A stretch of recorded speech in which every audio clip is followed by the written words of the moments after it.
在开始，我李一欢跟你断绝结拜关系，以后我们再也不是兄弟了。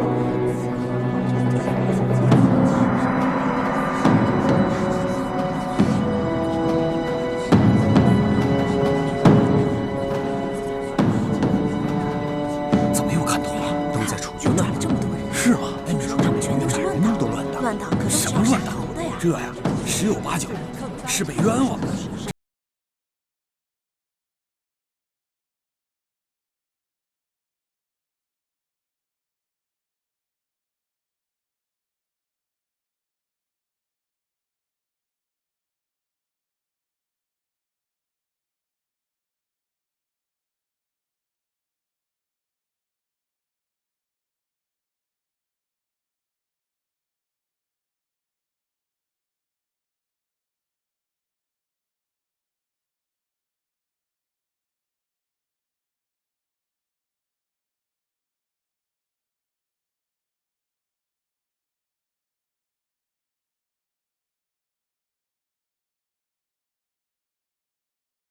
把戏，我之前真的没骗您。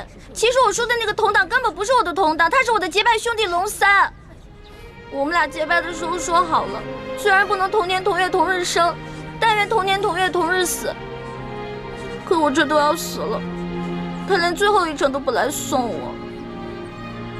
龙三，我为你受了那么多的苦，我救了你那么多次命，你一次回报都没有。 结果我这回京了，还糊里糊涂的把命给弄丢了，而你呢，就知道躲在宫殿里吃香的喝辣的，都不来找我，不来看我。龙三，我诅咒你，以后喝水塞牙，走路摔跤，除非你还清你欠我的所有利息为止。从现在开始，我李一欢跟你断绝结拜关系，以后我们再也不是兄弟了。好了，53刻已到。 醒醒！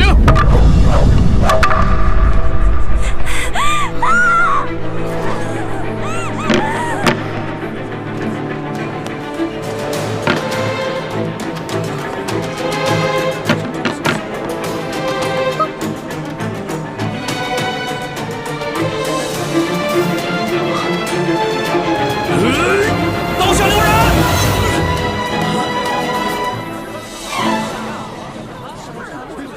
谁在喊刀下留人？龙小弟，老大，真的是你吗？我没在做梦吧？我早就来了。你早就来了。大人，我说的同党就是他。真有同党？没错，这个同党就在你面前，快抓住他！来啊，把这几个闹法场的给我绑了！大胆！我看你们谁敢动手！ 甘国泰，你这条疯狗，你老养昏花了啊！连我索额图都不认识了。索大人，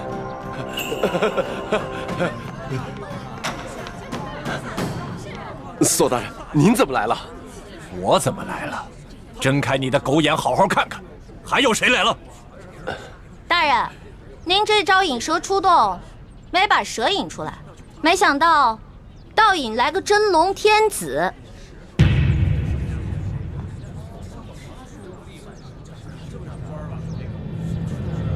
跪下！皇上！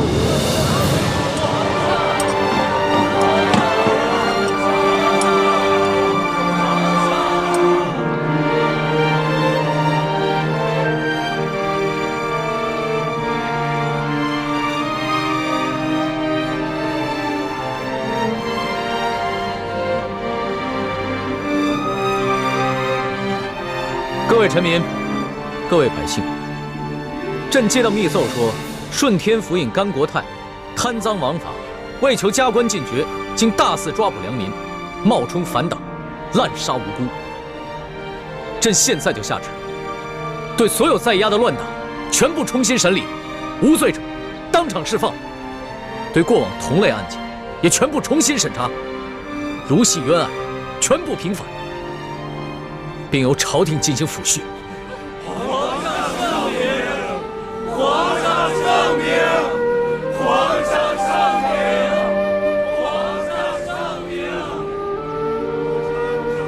今天虽然救下欢梅，还有其他几个联盟的兄弟，却又让康熙收获了民心。顺天府尹甘国泰贪赃枉法、草菅人命，证据俱在。来人啊，摘取他的顶戴花翎，移交刑部审理。这皇上饶命啊！微臣知道错了，皇上饶命啊！走，微臣知道错了，皇上饶命啊！欢梅，哥，让朕来。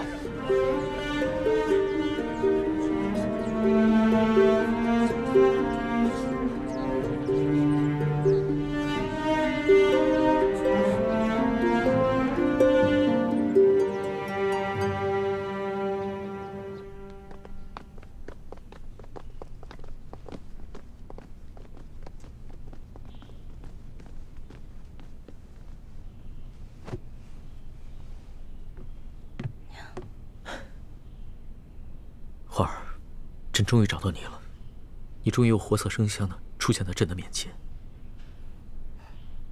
皇上，你刚才那么任性张扬的把奴婢抱进来，这要让太皇太后看到了，又该说奴婢魅惑皇上，坏了宫里的规矩了。朕顾不了那么多了，你放心，有朕在，谁都伤害不了你。我问你，你那么早到刑场了，为什么那么迟才露面啊？朕既然去了刑场，那当然不能只救你一个人了。朕还要体察一下民情，去看看这个顺天府尹甘国泰到底做了一些什么。但是朕在暗中布置了众多的大内高手，会保护好你和四舅的性命。对了，你居然在刑场上公然诅咒人，还说要跟朕断绝结拜关系。那还不是你啊！谁让你不敢来救我的？我连着放了3晚的孔明灯，你都没看见吗？朕也连着放了3晚的孔明灯啊，差点就这么错过了。其实我嘴上骂你，说要跟你断绝关系，那也是为了你好啊。因为我怕我真死了，你就会应了那句同生共死的誓言了。朕知道，你一向是刀子嘴豆腐心的，就是这个甘国泰太可恶了。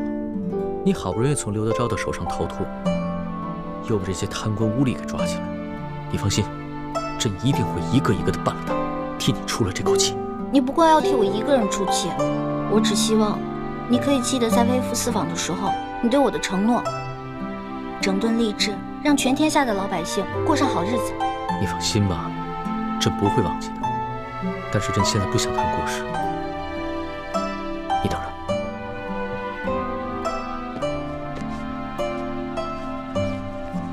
花儿，你看看，这是我。朕的画工怎么样？也就比我高那么一点点吧。朕还以为从此以后只能在画上见到你了。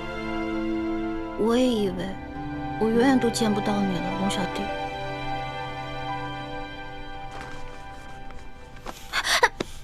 你干什么呀？我只是你的笔墨诗书，我又不是你的嫔妃。你别口是心非了。你知不知道这些日子朕有多想你啊？朕就不相信你的心里一点都不想朕。我，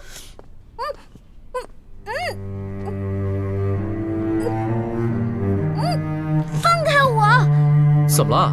咱们俩又不是没亲过。在山西你重伤的那段时间，都是朕帮你清理伤口的，而且还口对口的为你渡药。别再说了。微臣参见皇上。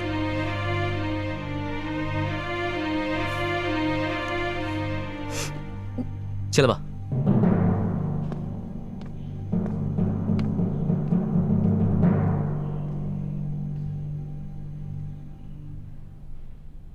皇上，一环脚受了伤，还是容臣先为他治伤吧。行，你先给他看看脚伤吧。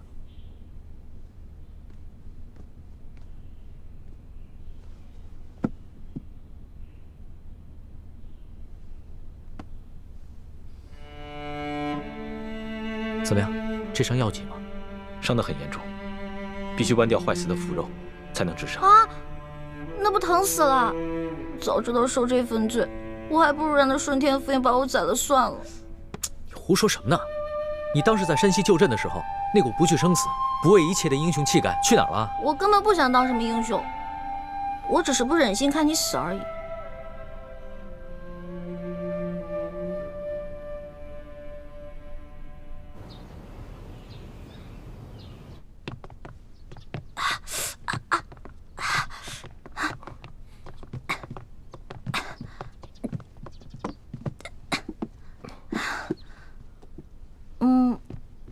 行了，我这没什么事儿了，你们先下去吧。是。朱哥哥，朱哥哥，我们节后重逢，你为何看上去那么不开心啊？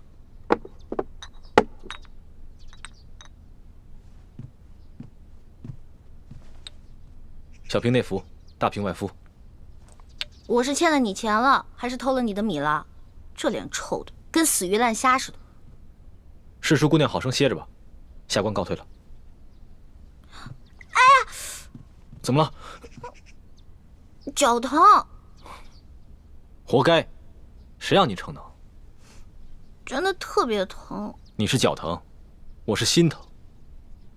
真正心疼你那个人，是我。朱哥哥，你看，你没事说这些话干嘛呀？哎，说好了，刚才我一个劲儿的跟你说话，是你不理我的。你知不知道这段时间我有多着急，像疯了一样到处找你？可你呢，居然愿意为了康熙这个狗皇帝，舍弃自己的性命。你知道我心里多难过吗？因为他是我的龙小弟，我们是结拜兄弟，他有难我肯定要去帮的。如果他换作是你，我也一定会不惜性命去救你的。原来，在你心里，他已经跟我一样重要了。你自然是要比他重要一些的。如果有一天我们兵戎相见，你会帮谁？我自然还是会帮你的，朱哥哥。也不知道你现在说的话还有多少是真的。但就算你说的是假的，只要你还愿意撒谎哄我开心，我也把它当成是真的。欢美，你记住了，不许再为康熙以身涉险了。因为他如果没有你，他还可以继续做他的大清皇帝，还有他的3宫6院72妃。而如果我没有你，我真的是生不如死了。朱哥哥，你没有了我，你还有光复大明的大业啊！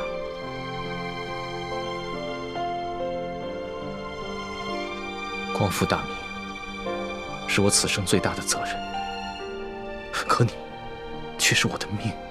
如果没有你，那我做什么都没有意义了。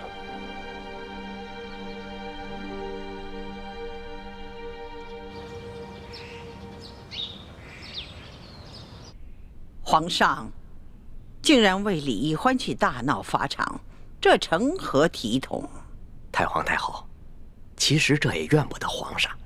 那顺天府尹啊，错抓了一批无辜百姓，冒充是对抗朝廷的乱党去邀功。皇上在法场亲自处置了这个顺天府尹，主要是为了安抚民心，倒也不全是为了世淑姑娘。这小丫头失踪了好几日，皇上呢，竟然呢魂不守舍的。太皇太后，这皇上在微服私访的时候，世淑姑娘多少次出生入死的去救护皇上。皇上正值青春年少，难免会动了真情嘛。啊，是啊，他那是为皇上立过功，可是不管怎样，他把皇上迷成这样，也都是他的罪过呀。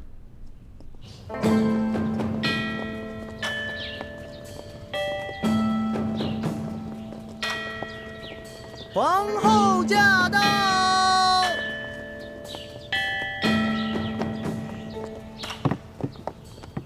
臣妾恭迎皇后娘娘。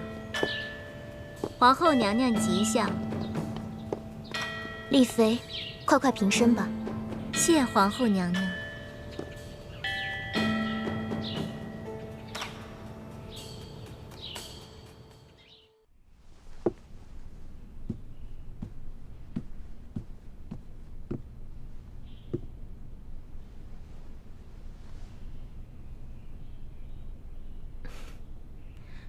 妹妹这如今升了妃位，是越发风华出众了。妹妹何德何能，忝居妃位，全靠皇恩浩荡。本宫此次操办的典仪，妹妹可还满意？当然满意，只是让皇后娘娘太过操劳，妹妹心里实在是不安。妹妹不必客气，打从妹妹这一进宫，本宫就觉着妹妹啊是个拔尖儿的。必定能得到皇上的恩宠，这不，才几个月的时间，妹妹就从贵人升到了嫔，如今又升到了妃位，真是可喜可贺呀！皇上不过是念在王父的情分上，体恤妹妹罢了。如今，妹妹已是无父无母的孤女了，以后还要仰仗皇后娘娘多多照应。本宫此次来呀，就是想跟妹妹说一些提起的私房话。你们都退下吧。是。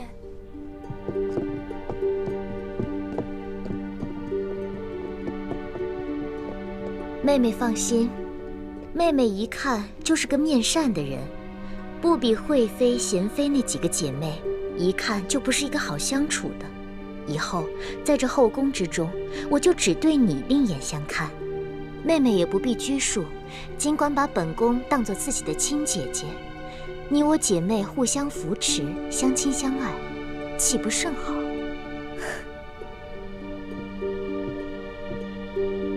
能得皇后娘娘垂怜，是妹妹的福分。多谢皇后娘娘。妹妹，快起来吧。啊，姐姐。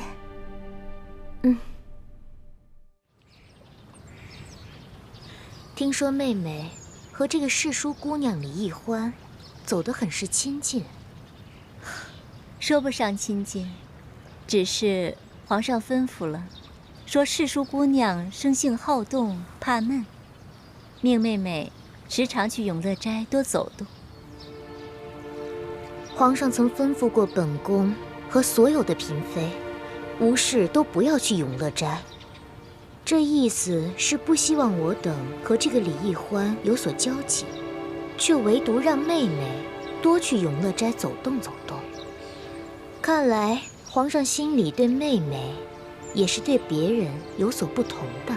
姐姐千万别误会，只是皇上看妹妹性子软糯，不易与人起争端，所以才吩咐的。如今，妹妹已是无父无母，无依无靠，皇上的吩咐，妹妹不敢不听啊。感情在皇上的心里，妹妹还不及李易欢尊贵。妹妹是堂堂丽妃，倒成了陪她一个笔墨诗书解闷儿的，可不是吗？啊，妹妹，不瞒你说，本宫看到皇上为了李易欢如此着迷，本宫真是忧心如焚呢。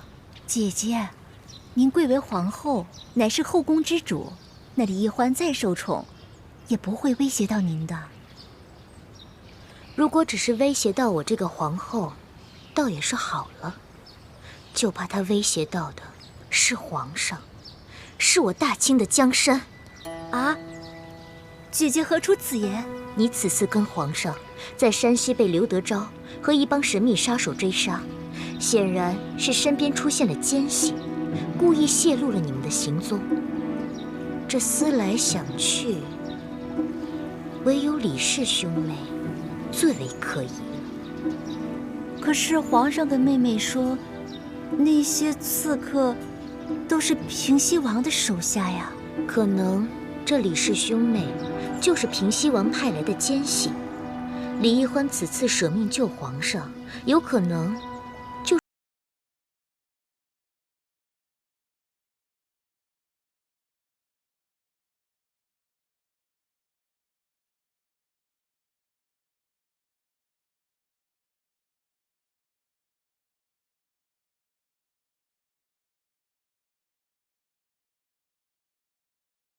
知人知面不知心呢。李易欢此次舍命救皇，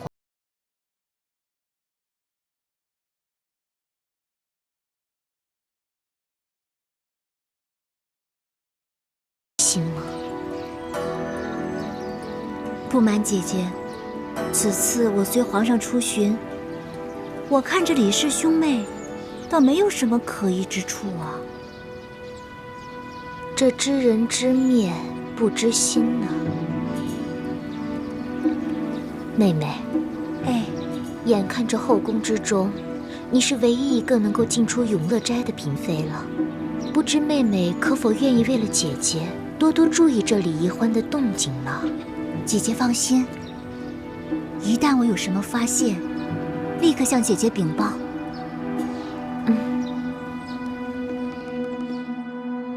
最近，皇后一门心思要笼络我，想要我帮她在易欢那里打探消息。我已经假意应承了她。大师兄，以后我们的行动一定要更加小心。我也一直怀疑我们身边有吴三桂的奸细。我原本以为这个奸细应该隐藏在索额图挑选的那30个侍卫当中，但现在这30个侍卫除了纳赛都死了，而纳赛又是索额图的亲侄子，可以排除。所以现在又不知道那个奸细是谁了。会不会是那些侍卫当中有人诈死呢？这是唯一的可能。那个奸细发现我们已经察觉到他的存在，正在进行内部排查，所以就诈死脱身了。只是当时形势危急，我们根本就来不及检查那些尸体，没想到让他钻了空子，给跑走了。真没想到，皇后和索额图居然怀疑你和易欢是吴三桂的奸细。好在康熙现在对你们深信不疑，根本不会相信。眼下局势如此复杂，先是不明身份的神秘人从永乐斋盗走了铜匣，接着明珠谷又出现了鳌拜的奸细，现在吴三桂埋伏在宫中的奸细又露出了马脚，到处都是看不见的危机。以后我们行事要更加小心。大师兄，你也别忧心，不管形势如何危急，我都会和你们一起共同面对。谢谢你，倾城。走吧。山西本富庶之地，然朕亲见民生疾苦，而地方官各自为政，巧立名目收受税银。朝廷所发赈灾银两、粮食，被各州县官员层层盘剥，真入灾民手中，实不足衣。灾民食不果腹，流离失所，而众官员香车豪宅，生活之铺张奢靡，犹在朕之上。朕着令，吏部彻查山西贪污之风，以正乾坤，钦此。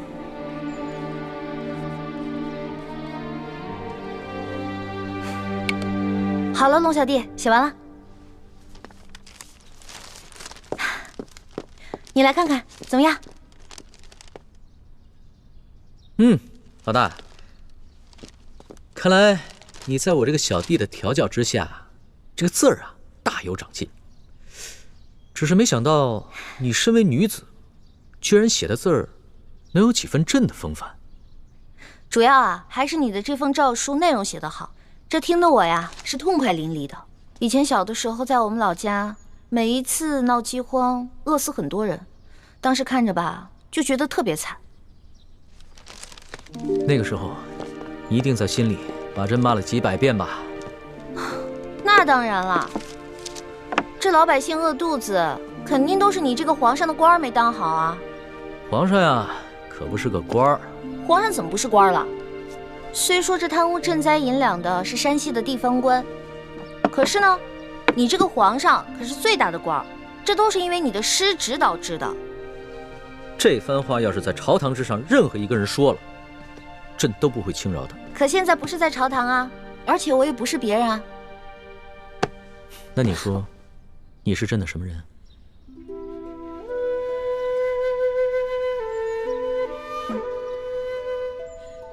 老大，这次出巡呢，真的是感慨万千啊！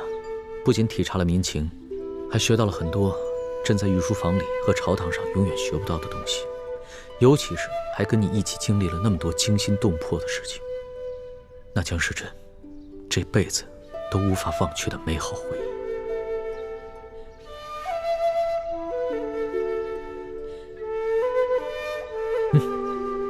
你看看这个。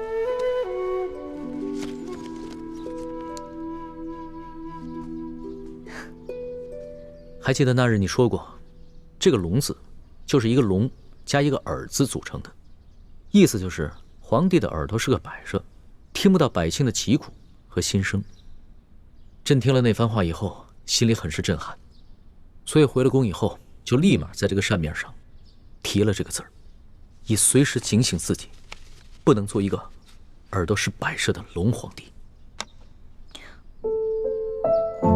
你明知道我就是随便一说，你干嘛这么听我的呀？花儿，等朕办完了山西贪污之事，朕就好好的办你我之间的事情。你我之间有什么事儿？难道你真的想一辈子只做个笔墨侍书，然后等到你那未婚夫回来，出去跟他成亲啊？你虽然是寻常女子，朕不能立你为后，但是在这后宫佳丽3000之中，无人能及你在朕心中的地位，所以朕要给你抬个7级，纳你入后宫。不行，这事儿我不同意。朕记得你之前说过，皇帝是这个世上最不值得女人爱的男人。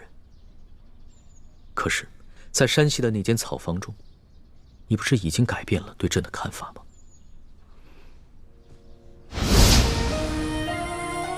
我之前说过，你是天底下最不该爱的人。可是现在我收回这句话，你真的很好。在那间草房中，咱们同居了数日，朕看过你的身子，也把很多第一次都给了你。难道你真的可以做到心里放着朕，还出去跟你那个杳无音讯的未婚夫成亲吗？大不了我谁都不嫁，我不嫁给他，我也不嫁给你。为什么？龙小弟，你是个好皇上，但是我想要的是个夫君，一个只属于我自己的夫君，而不是让这后宫女人又爱又怕的皇上。可是朕没有让你怕朕啊，难道你单独跟朕在一起的时候会感到害怕吗？龙小弟，你能只做我一个人的夫君吗？你不能。我不想跟东宫娘娘、跟西宫娘娘共享一个丈夫，你懂吗？一个妻子想见自己丈夫的时候却见不到，每天打扮好，期待丈夫发慈悲似的出现，对着蜡烛垂泪，这种生活不是我想要的。反正你已经后宫佳丽3000了，少我一个又如何呢？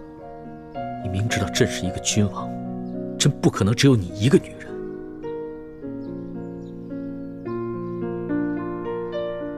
罢了，纵然朕贵为天子，也不可能做到事事如意。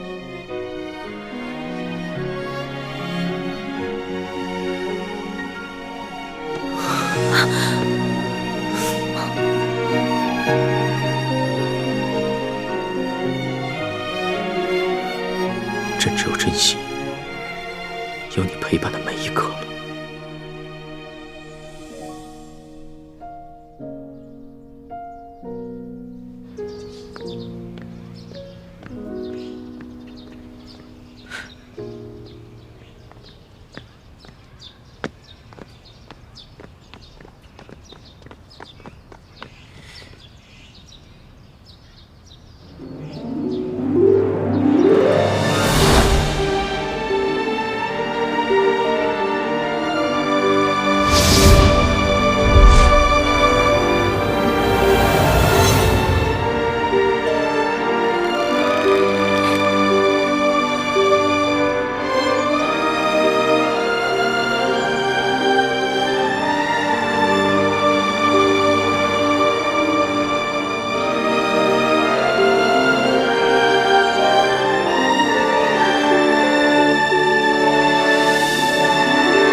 太医。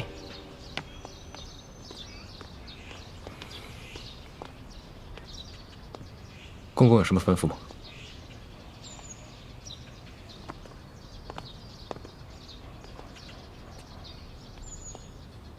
我看你脸色有些不对，怎么？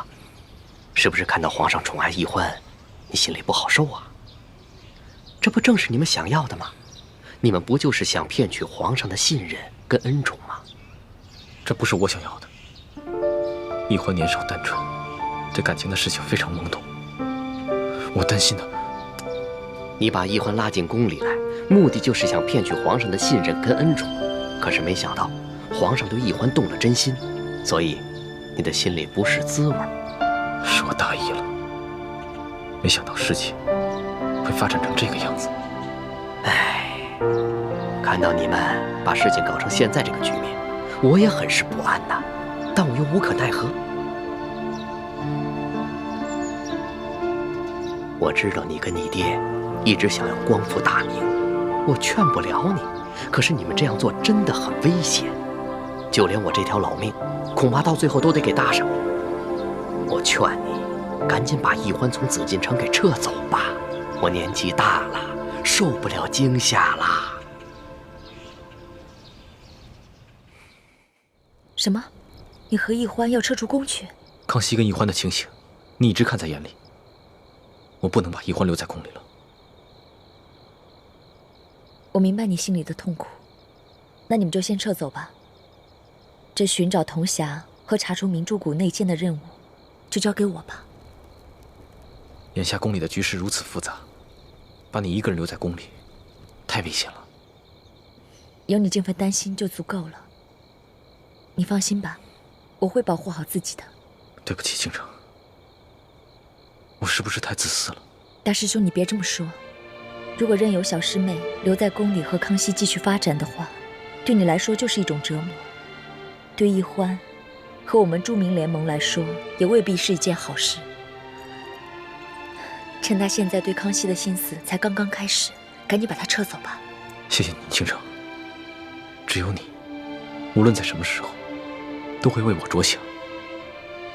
但是，我却无以为报。大师兄，你的平安和幸福，就是对我最大的回报。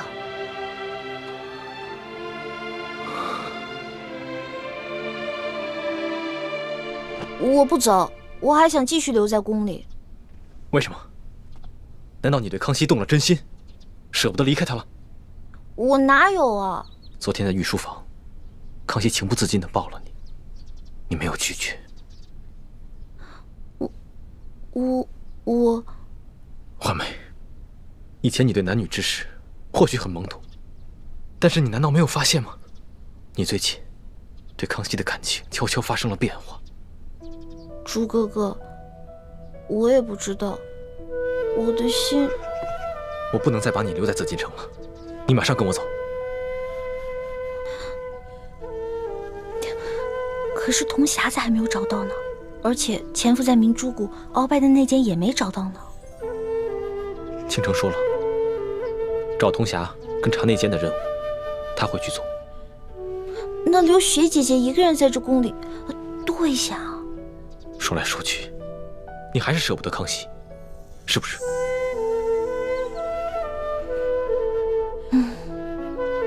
这里就像一个大金笼子，我不可能在这待一辈子的，早晚都会撤的。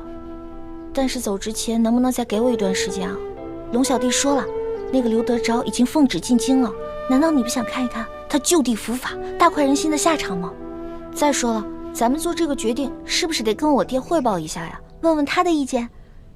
没准在这段时间里，铜匣子也找到了，内奸也找到了，到时候咱们可以跟雪姐姐一起撤了。现在留雪姐姐一个人在这儿，多不道义啊，对吧？虽然我知道这些理由不过是你找的借口，但我还是不忍心拒绝你。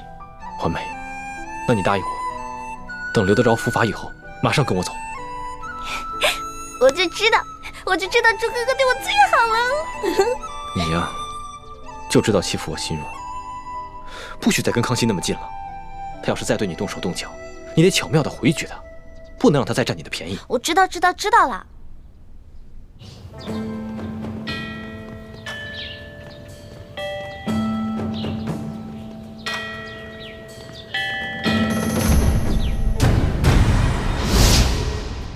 姐夫，玉八赞率着3000精骑进入山西境内接走龙三，既不跟你这个山西巡抚碰面，事后也不差人跟你打声招呼，而现在皇上就宣你进京跟龙三对峙。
我们是假装不知。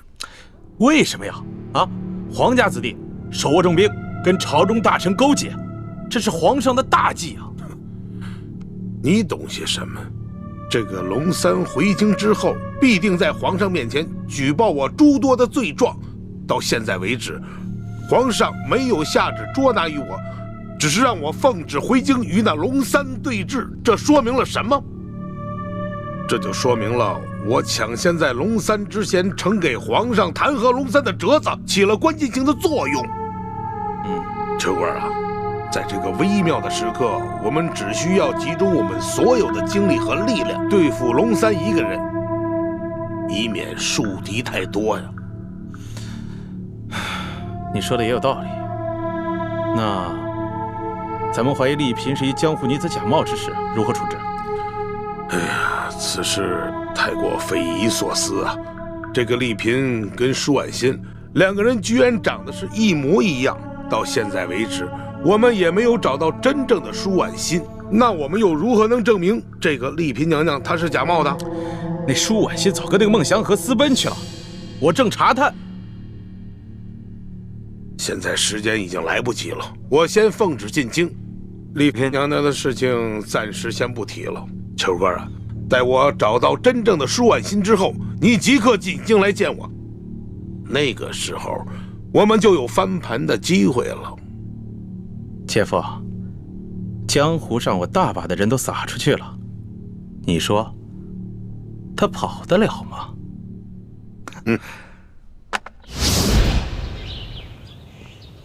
索大人且慢行。怎么了？下官见过索大人。哎呀呀呀！你这是干嘛呢？你别这样。不，索大人，下官没有别的意思，下官只是想请索大人给下官透露些口风。下官此次进京到底是凶还是吉呀？哼！哎呀，你呀，你呀，索大人教训得对。你呀，不用太过担心了咱们都是朝廷命官，这有人弹劾咱们，这应该都是家常便饭，是不是啊？下官明白索大人的意思。索大人的意思就是说，现在皇上并未全信那个钦差龙三对下官的弹劾。你呢，且安心的去觐见。你此行一定是有惊无险。多谢索大人指点。行，走着。请。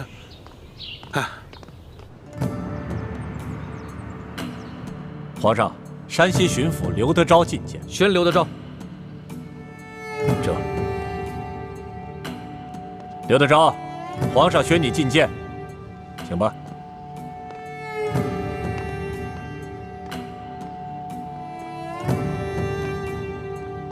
刘德昭，还不赶快跪下拜见皇上？山西巡抚刘德昭叩见皇上。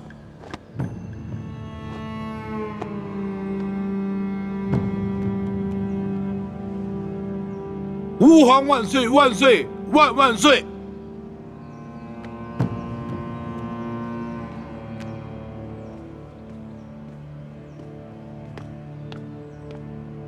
刘大人，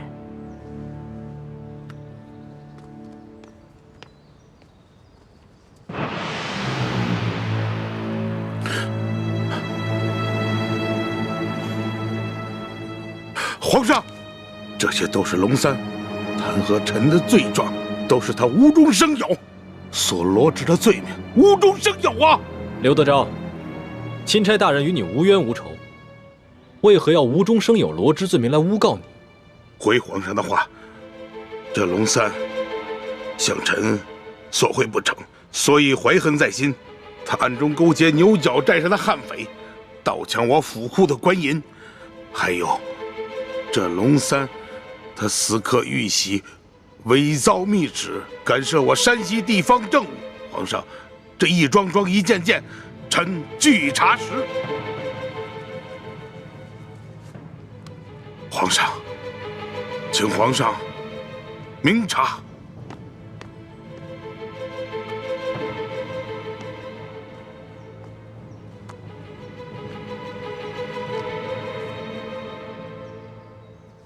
刘德昭，臣在。你文才不错嘛，言语之间的逻辑倒也紧密，难怪你能一路升迁，官拜2品。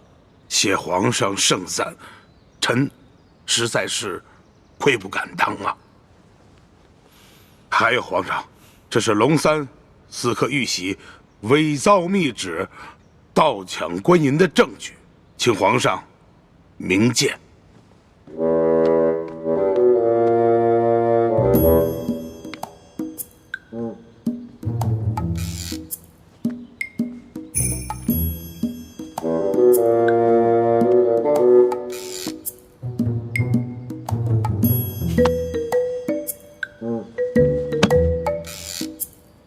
没错，这个玉玺和密旨都是假的。皇上，除了这些物证以外，臣还有人证。此人证乃是山西总兵书建大人府上的管家，他可以作证。这龙三在借住书府期间，曾经率领手下乔装改扮，勾结山匪，盗抢官府库银。如果皇上想亲自预审此案的话，可召此人进宫质询，此案可立百于天下。不必了，这儿有3个人证，个个都比你那个书府的管家重要。他们每一个都能证明这龙三假传圣旨，伪造玉玺，乔装改扮盗抢官银，甚至还谋害朝廷命官，杀了你手下一员姓杨的参将。吾皇圣明啊！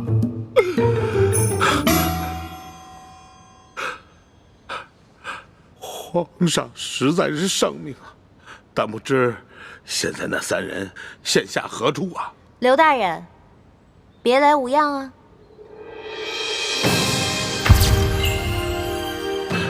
皇上，此女子乃是龙三的贴身丫鬟呀。刘德昭，我也是证人之一，你可还记得我？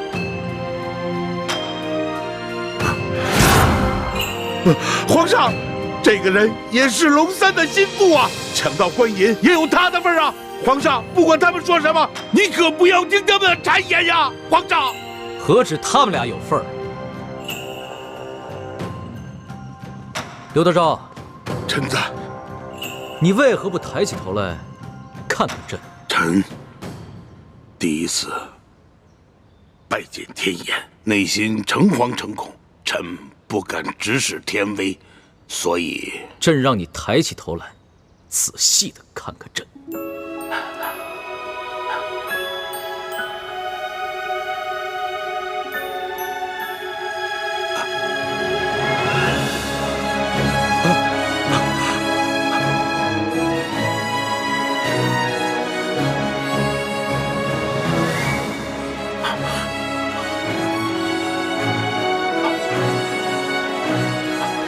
皇上，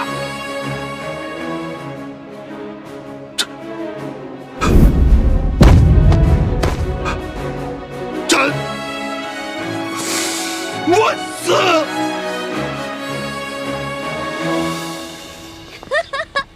真的，特别好笑，太好笑了。是说不啊？后来呢？后来那个刘德昭又怎么样了？后来那个刘德昭啊，吓得都不敢说话了，这身子就跟弹琵琶似的，一直抖。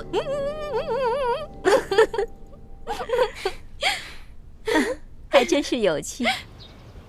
真可惜，我没能当场看看他的丑态。哎呀，你还好没到现场去看他那个丑态，你都不知道当时啊一股恶臭。结果你猜怎么着？吓得那厮尿裤子了！哎呀，臭的我呀！龙小弟赶紧叫人把他给拖走了。真是没想到，那个刘德昭当初在山西作威作福不可一世，原来这么脓包啊！可不嘛，你都不知道，被拖出去的时候，那厮吓得都不敢说话了，那眼睛是往上翻的，然后吐着白沫，就这样，基本就这样子。这永乐斋这么热闹啊！皇上吉祥，皇上吉祥。臣参见皇上。哎，不必多礼。这个永乐斋啊，是紫禁城里边最自由、最轻松，也是最开心的地方，大家随意就好了。一欢的一欢，你可真是朕的开心果啊！朕每次一见到你，一见到你的笑容，听到你的笑声，就觉得浑身神清气爽，心里充满了阳光。龙小弟，你可是堂堂的皇上，你怎么能学别人听壁角呢？朕还用得着听壁角啊？你这个声音啊，隔着院墙都能听得见。这么看来，你这脚是不疼了？脚是不疼啦，不过走起路来还是会一瘸一拐的，特别不好看。哇，你也注意起走路的姿态了。你以前走路的时候，那可是风风火火、连蹦带跳，没一个样子的。哪有？皇上，再过几日，便是臣王母的忌日了。臣想带着臣妹去京郊永福寺为王母祈福上香，还望皇上恩准。康熙已将刘德昭和顺天府尹甘国泰的案子交由刑部审理，此二人一定会被处以极刑，也算是大快人心了。惠妹，你现在可以跟我一块撤走了吧？我爹过2天回京城，要不然等我爹来了以后，咱们商量一下再决定。义父说过，明珠谷以外的一切行动交给我来决定。可是，怎么，你又变卦了？不是，我只是觉得，如果我们要撤出紫禁城，如果撤不好的话，康熙肯定会怀疑的，到时候侦查起来，雪姐姐怎么办啊？这个你不用担心，我已经安排好了。樊师妹和叶师弟已经随吴应琪的车队进京了，到时候我们借王母的忌日要到了，一起去京郊的永福寺为她上香祈福。然后我会安排一帮人，扮作是石青红的手下，将我们劫走。如此一来，我们既可以顺理成章的消失，还可以嫁祸给吴三桂，挑起他跟康熙的矛盾。哦，好吧。好，朕准了。到时候啊，朕让礼部的人准备一下，在永福寺给令堂做一场追典。多谢皇上，臣母能享此哀荣，是臣兄妹天大的荣光。你先别急着谢朕，朕还有一项很重要的差事要交给你去办，不知你是否愿意？臣愿听凭皇上差遣。这个刘德昭和顺天府尹甘国泰的案子虽已交由刑部审理了，但是朕明白，这朝中的大小官员中，不知还有多少刘德昭和甘国泰。朕想让你和索额图做钦差，组织一帮有能力的官吏，暗中清查其他官员，看是否还有人故意制造冤假错案，冒领功勋，以此作为整顿吏治的开端。皇上，这恐怕……怎么，你不肯？你要是有什么顾虑，就尽管说出来，朕替你解决。微臣不敢，只是臣乃小小的太医，恐难当此大任。这个整顿吏治啊，必定会得罪一大批官员。尤其是那些享有特权的八旗权贵，这是一件吃力不讨好的差事。索额图虽然能力强，但他毕竟是满臣，肯定会因为种种情面不便下手，所以朕想破格任命你为钦差，把那些贪赃枉法、鱼肉百姓的国家路度全部给揪出来，明正典刑。太好了，朱哥哥，这可是一件利国利民的大好事儿啊！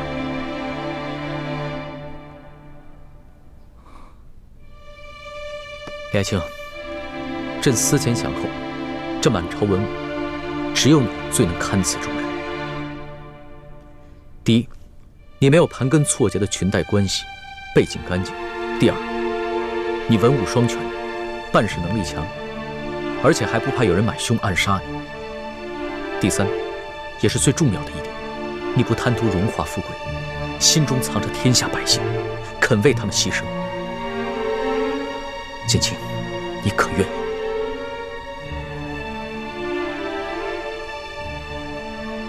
哎，朱哥哥，你就答应龙小弟吧。这件事不光为了龙小弟一个人，还有全天下的老百姓呢。你想，咱们已经见识到了刘德昭和甘国泰的恶行了，可是天下还有多少甘国泰和刘德昭呢？还有多少老百姓正在承受他们的欺凌？你忍心不管吗？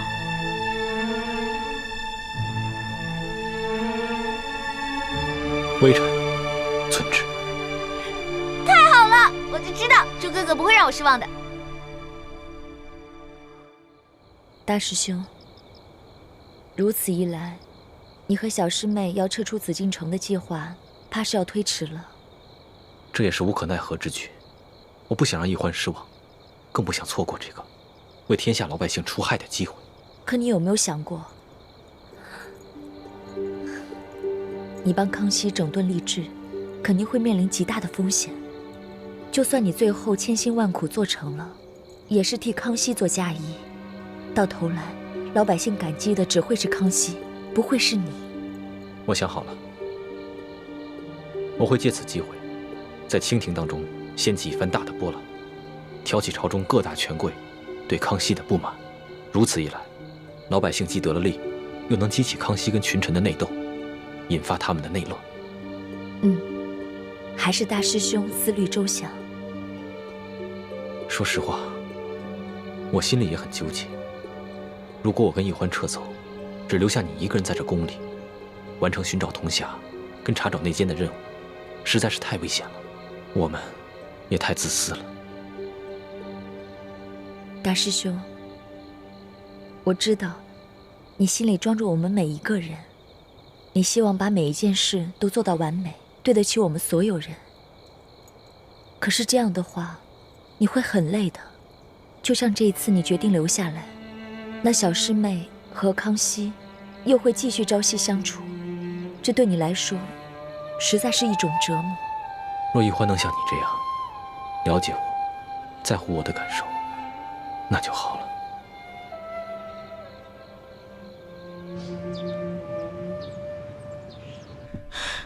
皇祖母，皇上对这李氏兄妹是越来越好了，居然让礼部尚书以朝廷的名义在永福寺在他们的王母祭臣进行追祭，这可如何是好？哎呀，山雨欲来风满楼啊！皇上这是有所动作了。难道皇上是要将这李奕欢纳入后宫了？那倒不是。皇上如此笼络李建清，是想李建清和索额图一同协助他整顿吏治。皇上这次微服私访之后，心境大变，言行激进的，哀家是担心他掌握不了分寸，动摇了朝纲啊。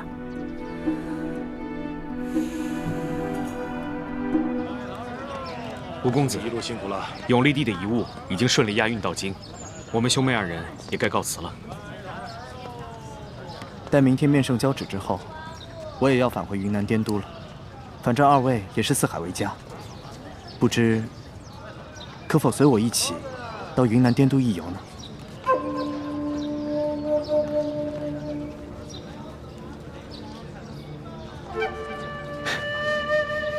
多谢吴公子盛情相邀。这样吧，容我们兄妹二人多考虑几日，再做答复。也好，那我等你们的消息。吴公子，后会有期。后会有期。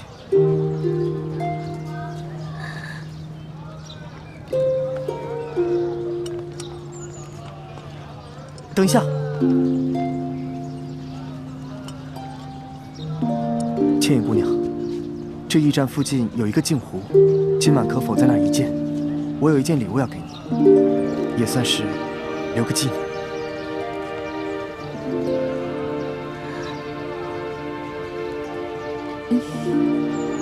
多谢叶兄。走吧。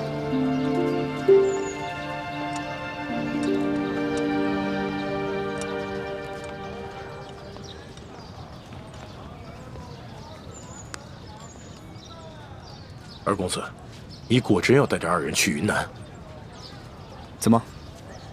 有何不妥吗？这叶氏兄妹可是来路不明的江湖人士。父王不是跟我说过了吗？要多多结交这些江湖能人。可是卑职觉得这兄妹二人另有图谋。这一路走来，若他们真有什么图谋，那早就暴露无遗了。行了，你不用说了，我自有分寸。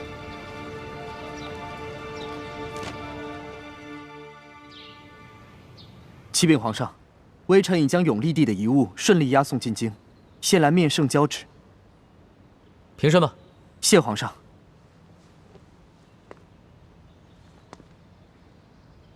二公子，山西一别，别来无恙啊！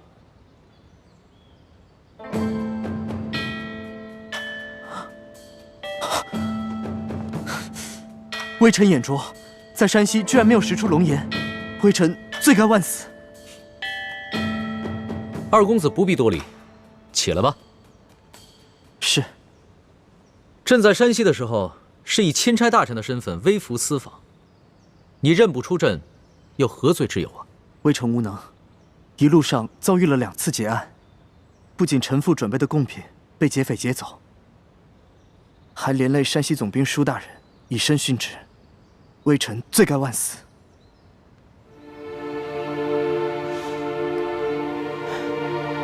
这山西劫案一事，朕已查明，是鳌拜的余党刘德昭所为，与你毫无关系。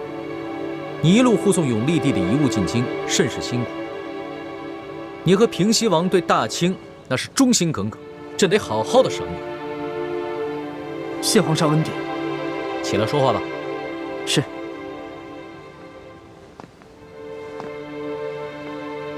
朕还有一事要交办于你。但凭皇上吩咐，微臣定当竭尽全力。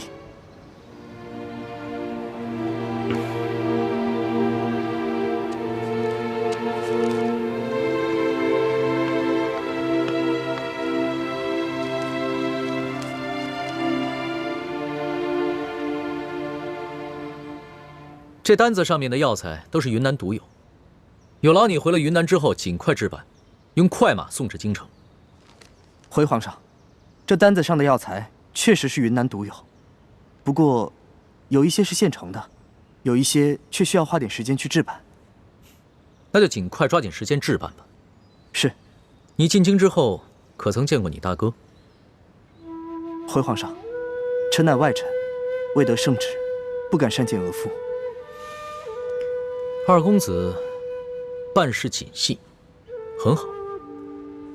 不过也不必这么拘泥于小节。太皇太后听闻你进宫了，甚是欢喜，特意召了建宁公主和额驸进宫。你这就随朕去觐见太皇太后，顺便见一见你大哥，也可以叙叙人伦之情。谢皇上恩典。二公子啊，果然长得是一表人才呀，请起吧。谢太皇太后。额驸啊，在。依哀家看，你这弟弟可是比你俊雅几分呢。啊，太皇太后有所不知，臣弟不仅长得比臣俊，才华也在臣之上。以前在王府里，臣父总是批评臣，什么都不如弟弟。俗话说，皇帝爱长子，百姓爱幺儿。这做父母的偏疼小的也是有的。在哀家看来，你们兄弟俩各有千秋啊，都不错，真是虎父无犬子啊！谢太皇太后美誉。不知二公子可有婚配？启禀太皇太后，臣父已给微臣在滇都定下了一门亲事。哦啊，哀家还想将一个格格许配给你，不想你已经定亲了。哎，这样也好，免得你父王埋怨哀家，将2个儿子都招了女婿留到京城，让他在身边都没有一个继续孝敬的人了。